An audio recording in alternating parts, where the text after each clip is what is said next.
Today's Sunshine Note is titled, How to Pass All of Your Exams. As soon as you began to pray, an answer was given, which I have come to tell you, for you are highly esteemed.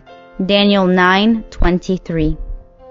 It was the poisoned sumac that saved me in the end.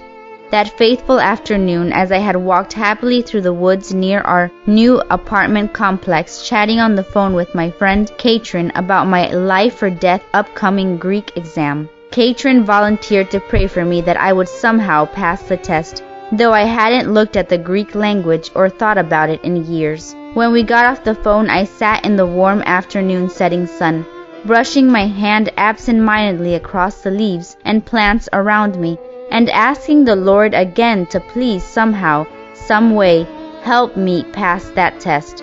I first noticed the bumps beginning to rise and itch on my back that night as I sat against the couch at Aunt Eleanor's. On the way home, the bumps began to form on my arms, neck, and face. When we arrived at our apartment, they had made their way across my stomach, down my legs, and to my feet, so that I was covered head to toe in itchy red blotches. The blotches turned into giant welts, and the welts ushered me into one of the worst weeks of my entire life, for apparently I am highly, extremely allergic to the leaves and plants I was touching, otherwise known as poison sumac.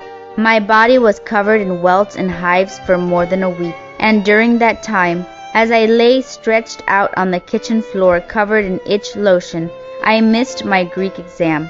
However, the department learned of my predicament and granted me an extra week. I studied like crazy and somehow, I'll never know how, miraculously passed.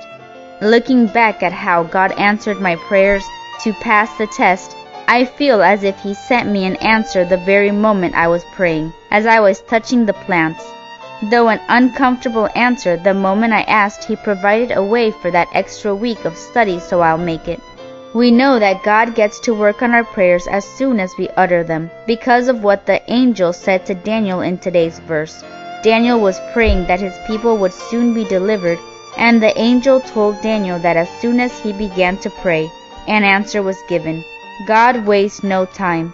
Remember this today when you speak to Him, or next time you're waiting on an answer. He is a God of action, and He acts immediately on our behalf, just as soon as we ask. May God bless you today.